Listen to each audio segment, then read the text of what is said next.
Love the work that Jake and the team at Churchfront are doing, and it is great to be with you today. I'll give you a little bit of time. I'll just say some stuff that doesn't matter so you can get used to my accent. I've been in the US 20 years, and I can still tell when somebody is looking at me and listening to my accent rather than actually listening to what I'm saying. And I've still got a few of those looks happening out there. But titles don't matter to me either. Travis was saying that. I happen to be now the CEO of Slingshot, but I have been you. I was in worship arts ministry for many, many years, and I've led teams like you've led, teams of volunteers and staff teams. The first team I led, I'm Tasmanian born and raised. Now, you know that's in Australia. I gave that away. Most Americans think that that's Africa. That's Tanzania. Tasmania is Australia. Born and raised Tasmanian, then I moved to Sydney, and my first ministry was on the lower north shore of Sydney, one of the best cities in the world. And I did worship ministry by day and music industry by night. I was a lounge lizard. I played in piano bars and did corporate functions. It was basically my tent-making job so that I could live in the city and do ministry. But the first team I led was a team of volunteers at that first church, my first ministry. And it was back in the days, who remembers this? Back in the days when we had to load slide carousels with the song words. Anybody remember that? Now, I grew up, I'm older than Travis. At least I think I am. I certainly have a lot less hair than he has. I grew up that was inspiring. I grew up in the overhead projector days. We got some overhead projector people here. And then when I started in ministry in Sydney, we would have to, when we wanted to add a new song, we would have to send the song to the production company so that they could make up the slides, and then you would load the slide projector with the scenery and the songs. It was crazy. We didn't have things like Ableton. Like, we had issues not just getting the drummer to not play too loud, we had to keep him in time. So you remember all of those days, but seriously, learning how to build a team of volunteers and make them see their volunteer job like as important as their paid job, that get-to culture, that really set me up well for teams I would lead later on in my work life. So in 2002, I moved here to the Denver area to become the worship pastor and be on the exec team at a church called LifeBridge Christian Church. And then I led a new team of staff. My experience leading volunteer teams and building volunteer teams helped me lead a staff team. So built ministry there for 10 years and a lot of just worship culture change during those 10 years of building ministry. Then I started bivocationally with a Slingshot group. And we were a handful of associates at the time with a handful of staffing engagements and coaching engagements. And I just loved that work, the strategy of what makes a team work, and how adding somebody to that team or tweaking somebody in that team can propel the mission and ministry forward. Love that work, and that part of my life just grew and grew. We expanded from just being in the worship arts space at Slingshot at that time. It was a new thing, staffing and coaching in the church world. We expanded to every area of ministry, and I got to lead another team, and that was our worship arts search and coaching team, which became the experience team, which was all things worship, communications and marketing, all things production. And now Brian Taylor, who is going to be teaching a workshop later today, I highly recommend you go to that on teams and relating to your senior leader or your supervisor. Brian Taylor now is the VP of our experience division. Brian's here somewhere. He might want to wave at, or he's right there. So you want to meet Brian. And key to success is always have your successor be better at the job than you were. That's Brian. And then I moved in to lead our senior leadership division, which is lead pastors, executive pastors, campus pastors, all the other stuff. And then now at the start of the year, I stepped in to lead our company and our 64 people across the country doing search and coaching. We are in a lot of churches and a lot of organizations. And Jake made a joke about churches being dysfunctional. Every organization has its brand of dysfunction. And so when you come today thinking, oh, I don't know how much longer I can deal with this, if you jump out and go to another organization, you're just going to be dealing with another brand of dysfunction. So remember that today. Dysfunction and toxicity are totally different things. I always tell our team, if we didn't work with dysfunctional organizations, we wouldn't work with anybody. We have dysfunction in our own organization. It's important to know the difference between dysfunction and toxicity. That's not even in my notes. I'm going to be in my notes today because I still get to teach at the church I moved to Colorado for 20 years ago. I teach about 8 or 9 times a year and love it. I'm teaching this weekend, so I've got a whole message in my head too. So if I just flip over to that and start teaching from John chapter 4, somebody put their hand up and redirect me. So as we talk about your role in building a remarkable team and how you can help do that, I'm going to start and end with the same point. So there's a giveaway for you. Spoiler alert. Know who you are.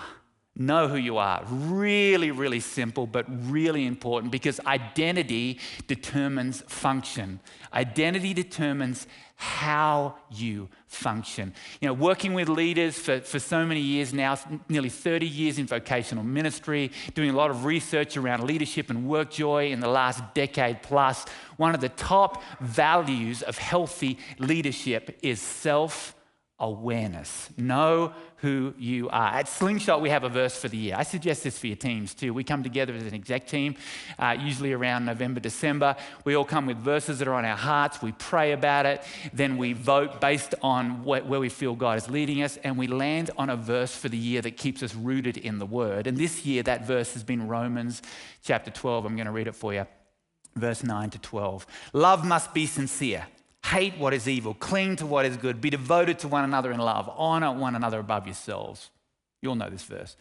Never be lacking in zeal, but keep your spiritual fervor serving the Lord. Be joyful in hope, patient in affliction, faithful in prayer. You know, whenever we choose a verse, it's always amazing to see how it plays out for us in a year. And this year, that verse has reminded us that our love must be sincere. That speaks to our authenticity. We've got to be real with each other first before we can successfully minister to others. So often we forget who we're serving with because we're so focused who we're serving. So always remember who you're serving with. Hate what is evil, cling to what is good, reminds us to do good, to call out unhealth, to be health agents on our teams, to be spirit-led, clinging to what is good, calling out goodness. Just watch the news right now and you can see how important this is. Be devoted to one another on your team in love. Honor one another above yourselves. This is a call to action that begins with sincere love and begins with our team. As we platform each other, we love one another. Never be lacking in zeal, but keep your spiritual fervor serving the Lord. I love that word, zeal, and that concept of spiritual fervor. My team jokes that I always want to pick a verse with favor in it. And I'm realizing this year that when you pray for zeal and spiritual fervor, then favor comes. And my team loves to mock my accent and say, fervor. Spiritual fervor helps you thrive in this work and this calling. If we do it, we will be faithful. Be joyful in hope, patient in affliction, faithful in prayer. This is the formula for not how we just survive. Who came here this week just surviving in what you do? We want to thrive in our ministry. That's the matrix. Joyful in hope, patient in affliction, faithful in prayer. This passage in Romans 12 has been a defining one for us. And this year, it has reminded us who we are and how we not just build our remarkable team, but how we build remarkable teams in the work that we do. Now read on to verse 18 in Romans 12. If it is possible, as far as it depends on you, live at peace with everyone. That's a gem, but that's a challenge, right? We got Enneagram fans in here. How many of you are fans of the Enneagram, know your Enneagram number? A bunch of you. Travis referred to being an Enneagram 8. I'm not sure how much Enneagram 8s like that verse. I'm an Enneagram 2, so we love that verse. If it is possible, as far as it depends on you, live at peace with everyone. Or how about this? As far as it depends on you, help your team be remarkable. As far as it depends on you, what can you do to help your team be remarkable? I want to give you 10 ways to do that, or suggest 10 ways to do that, because this is by no means an exhaustive list. I'm going to start number 10 in true Dave Letterman fashion, countdown. Number 10, be true to the common mission. Be true to the common mission. Know what it is. How many of you can name and know the mission of your organization that you work with, your church that you work with? Are you all about it, or is it just words on a wall? A mission is so much more than words on a wall. We don't want to be like the marketplace, like Enron, who had integrity chiseled in the wall of their buildings, and then half their executive team ended up in prison. Know what it is. Put it on your hearts. Determine your calling to that mission. Over the years of talking to leaders in transition, I have always said, pay attention to calling, because that is what's going to keep you in the jobs on the day you want to quit. And there are so many days you're going to want to quit. And it's obedience to the calling that's going to keep you there. I also say the size of your calling usually equals the size of your task, the size of the task ahead. You know, when I moved from the other side of the world, my wife Mandy and I, she was British-born, Australian-raised. She's now an American citizen like me. She has triple citizenship, so she's like an international woman of mystery. And then we grew our family through adoption, and our boys we adopted from the south side of Chicago, biological siblings. We adopted them at birth 2 years apart. Let that sink in. They're born on the same day, 2 years apart, biological siblings. So we're from 3 different continents. We're all different colors. We all talk different, and it's a crazy life. But when we were getting ready to move here, the call was really, really definite. We were leaving our country, our culture, our family, and I'm like, oh gosh, this is going to be a tough job. And it was. It was 10 years of slog, but it has been the most fulfilling thing. And I could never have imagined that I would end up doing what I'm doing now. Determine your calling to the calling. And remember, Travis touched on this, remember, it's not about gear or music, it's about mission and people. I love what he said about that. Because if it's not going to be enjoyable. And then embrace the grey. This is an important one, and I'm sure Brian's going to talk about this more in his breakout this afternoon. Embrace the grey, the flexibility of the and rather than the either or. Embrace the flexibility of the and rather than the either or. What do I mean by that? Don't deal in extremes.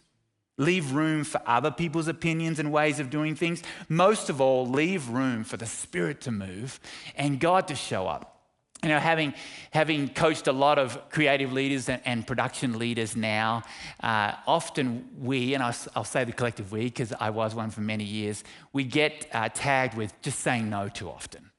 And so what I would say in my coaching to those leaders is drop no from your vocabulary. You can say yes or let me think about that. Yes or let me think about that. And then come back and say no in a creative way. 9. Celebrate your uncommon vision. Celebrate your uncommon vision. List the things that make you unique as a leader and your team unique as a team, and then see them as opportunities. In leadership, we call this your unfair advantage. Your unfair advantage is knowing what makes you unique, how God created you uniquely, and what makes your team unique, and then using it to your advantage. And you can't have an unfair advantage unless you actually know what it is. And your unfair advantage as a team changes every time you add somebody to it. We say at Slingshot, every time you add somebody to your team, whether it be a volunteer or a staff person, your culture changes that day. And then develop a get-to culture. You know, it won't surprise you to know that being in staffing and coaching, it gets pretty stressful. It's messy. We're dealing with people. We don't often get called in to coach when things are going great. In fact, when we do get called in to coach when things are going great, it shows that that organization is forward thinking.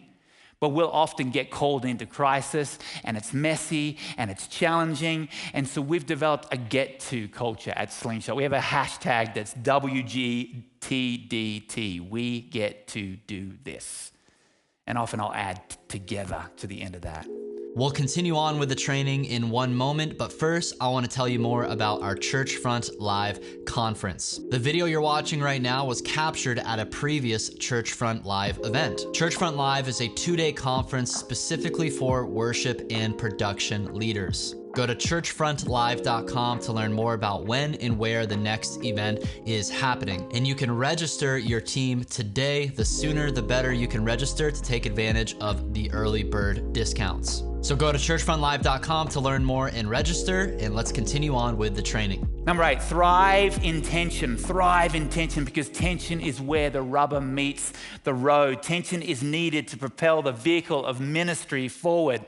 And you get to decide if it's healthy or unhealthy if you're leading a team, or you get to give that feedback. You know, this is still a growth edge for me. I don't like confrontation. I've learned to lean into it. A mentor always has said, run to the pain, Tim, run to the pain.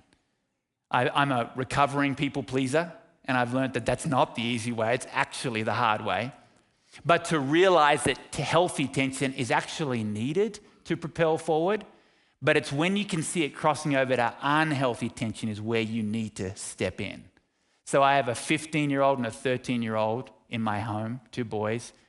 We have plenty of tension in our house.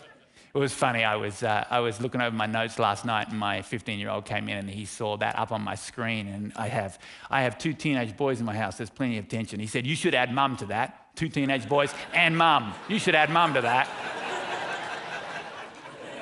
Yeah.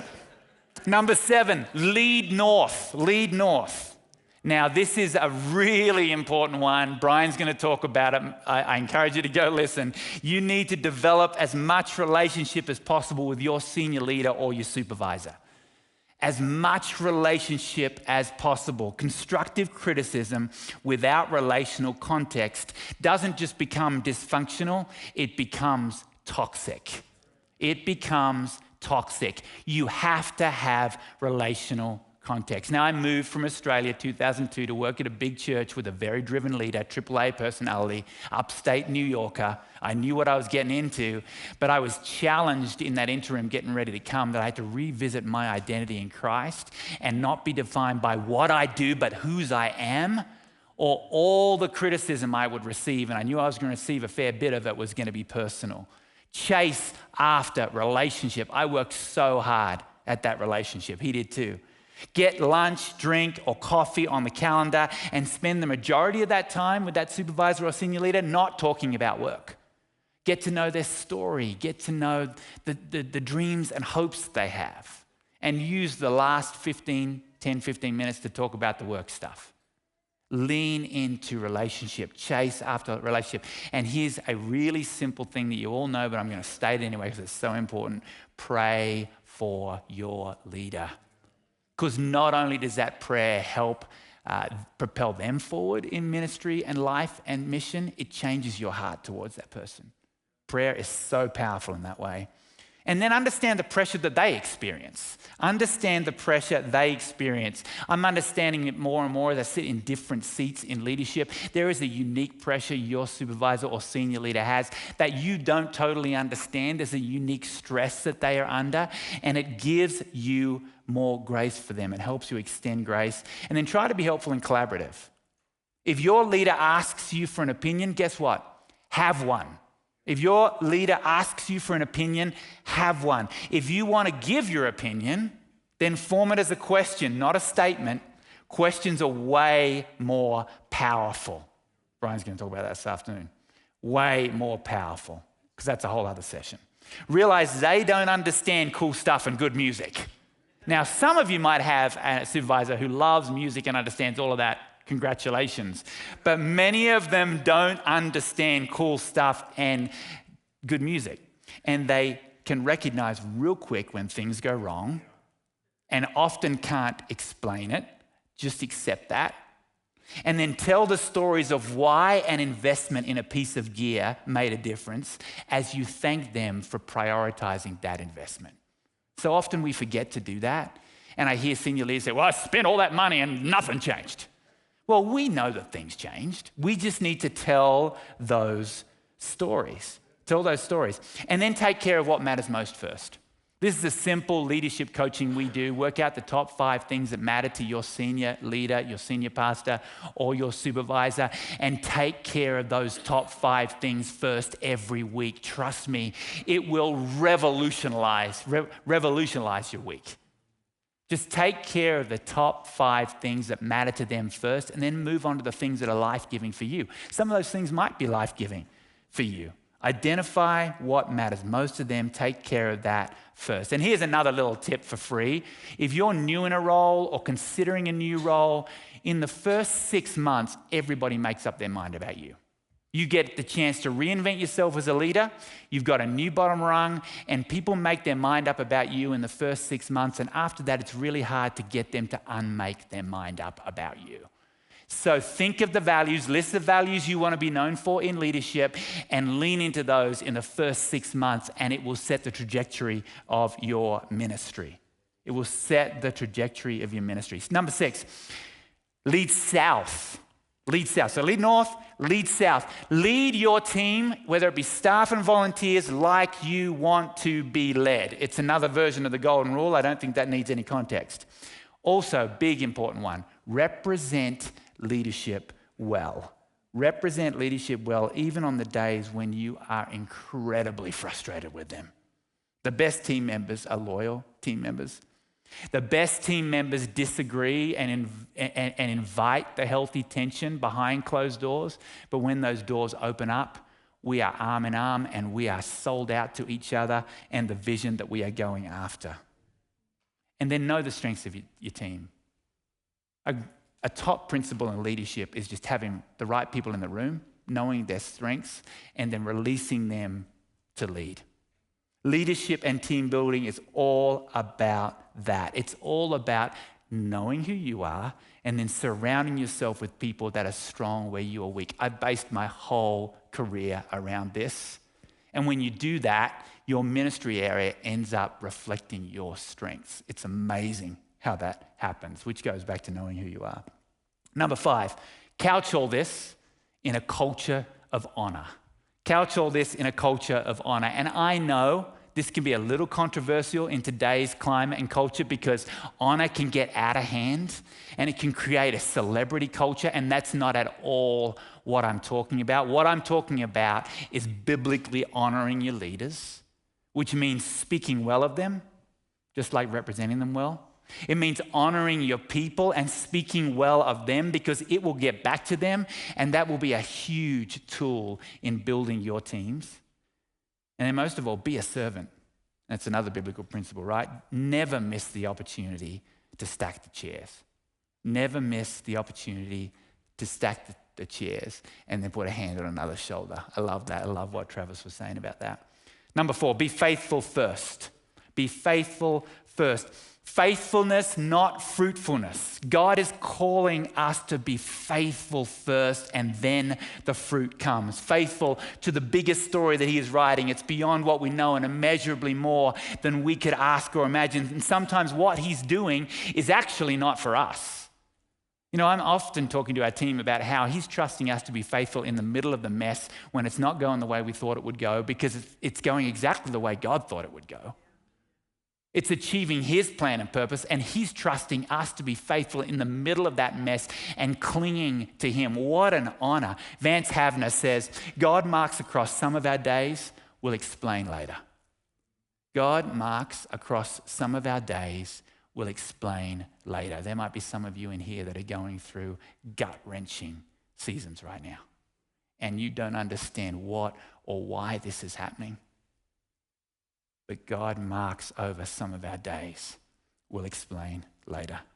What an honor to be a part of God's plan, to serve in the local church, but engaging in the messiness of church life is sometimes a reluctant calling.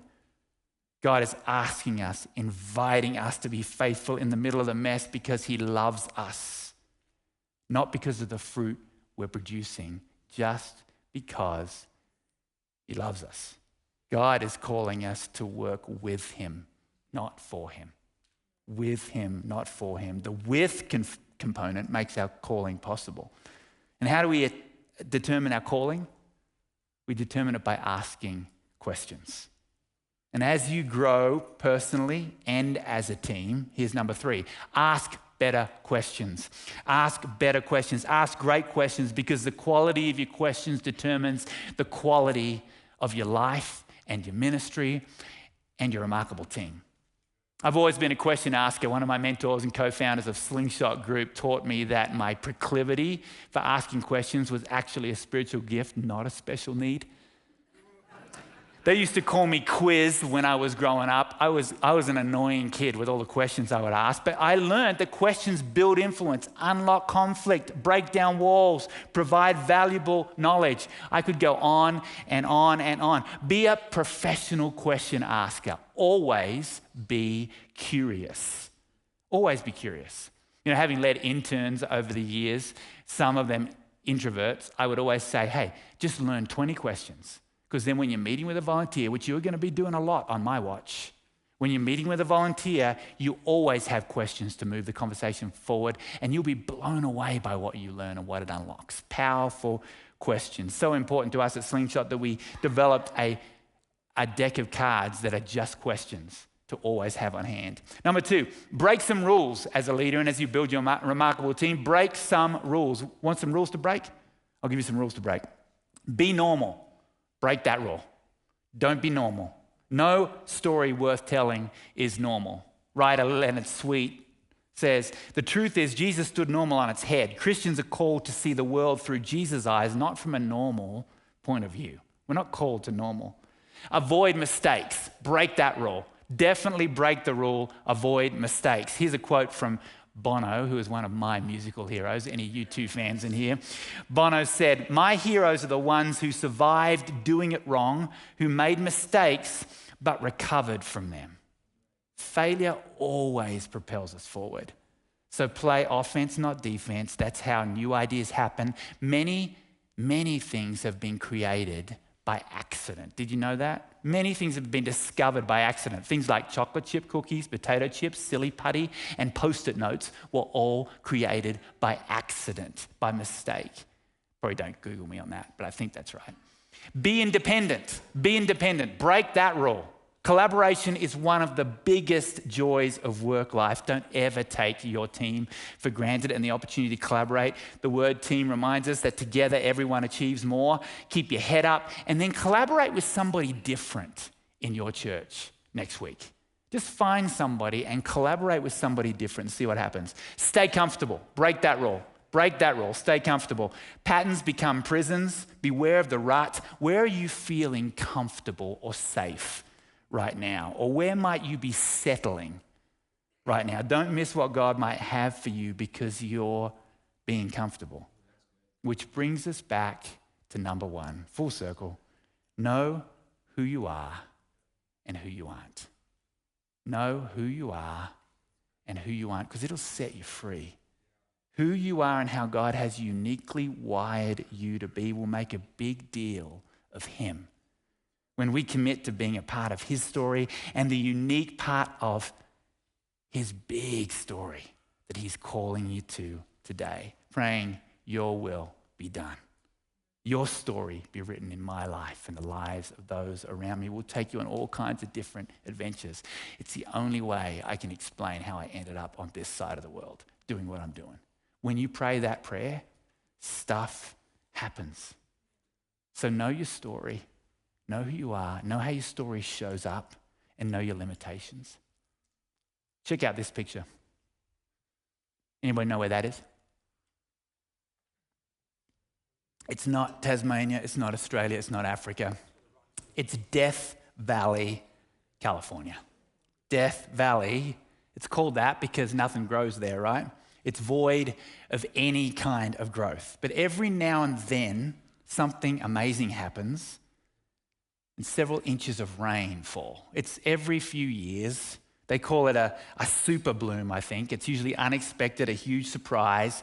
But below the surface and under the rocks, sand, dirt, silt are millions of tiny seeds covered with a thin coating that keeps those seeds from growing. But when the rain comes, it washes all that away and a miracle happens. Here is that same area after one of those big rains. Take a look at this. Millions of seeds coming to life. All they needed was water. That's exactly the opportunity that you have when you tune into your unique calling and invest in building a remarkable team, new talent, new thoughts, new energy, new thinking is just waiting to be born. All you need to do is water the dormant seeds. That's what you get to do. So what can you do to turn that previous pick into that pick? Who in your life has caused you to bloom over the years? What did they do to change the picture in your life? How are you letting God drench your reality with his purpose and calling, and then investing back in the teams you're building? I love Paul's words in 1 Corinthians chapter 1, 28 to 31, and this is Eugene Peterson's paraphrase in the Message version. He writes, "Isn't it obvious that God deliberately chose men and women that the culture overlooks and exploits and abuses, chose these nobodies to expose the hollow pretensions of the somebodies? He takes Death Valley and fills it with wildflowers." Paul goes on to write, everything that we have, right thinking and right living, a clean slate and a fresh start, comes from God by way of Jesus Christ. That's why we have the saying, if you're going to blow a horn, blow a trumpet for God. That's what we get to do when we lead, when we serve, when we build teams. We blow a trumpet for God because he is our wisdom. He is the rain of righteousness, holiness, redemption that drenches our dry ground, releases us to lead. Are you feeling dry and parched today? Some of you came feeling dry and parched and just needing some water.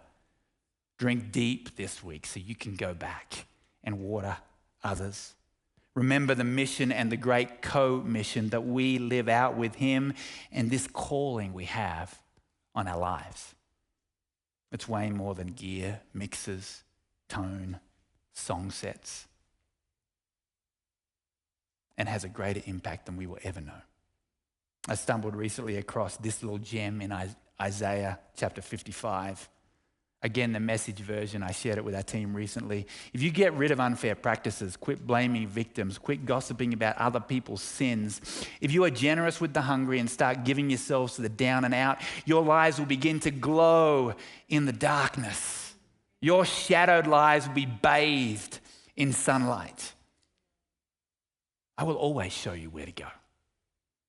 I'll give you a full life in the emptiest of places, firm muscles, strong bones. You'll be like a well-watered garden, a gurgling spring that never runs dry. You'll use the old rubble of past lives to build anew, rebuild the foundations from out of your past. You'll be known as those who can fix anything, restore old ruins, rebuild and renovate, and make the community livable again. My paraphrase of Eugene Peterson's paraphrase is this. This is calling. You will be called the rebuilder of broken walls. You'll be known as those who can fix anything, restore old ruins, rebuild and renovate, make the community livable again. It sounds like a calling, right? Sounds like leadership. That sounds worth living for, worth working for. Know who you are and who you aren't, and build from that place. Let me pray for you. God, thank you for these leaders.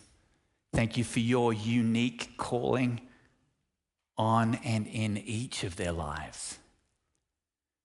You know the things that are energizing them and exciting them today, but you also know the things that are robbing their joy, and that's of the enemy, and I pray your protection around them. I pray for perspective and context today. I pray that you would help each of us keep our eyes fixed on you, keep our heads up, so that we can walk fully in that calling on our lives. And we can be exactly who you created us to be, no more and no less. And find the freedom that you desire for us to live by in those truths. God, thank you that we get to serve you in the local church and be a part of your great mission in the world. Bless our time together, I pray in your name. Amen. Thanks for having me. Thanks so much for watching this video. Hit that thumbs up button and share it with your friends in worship ministry if you found it helpful. I'm sure they're going to find it helpful as well. And don't forget to check out churchfrontlive.com, where you can learn more about our 2-day conference for worship and production leaders, and you can register your team today.